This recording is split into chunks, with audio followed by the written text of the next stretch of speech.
Welcome back to another technical deep dive here in the debug zone. Today, we're tackling a big question and breaking it down with insights from other users. Hopefully, this clears up some misconceptions and helps you get the answer you need.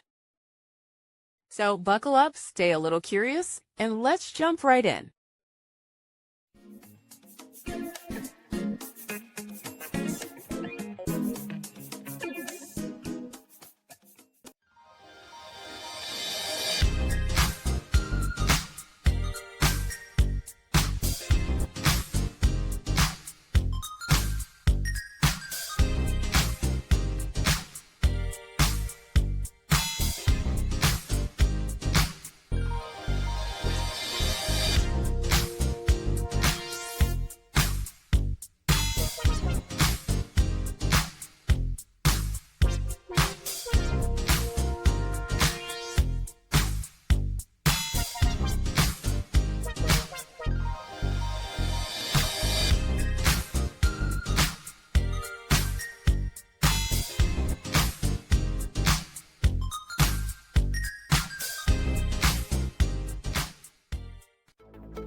And that's a wrap.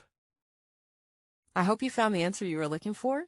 If you did, take a second to hit that subscribe button. It really helps out.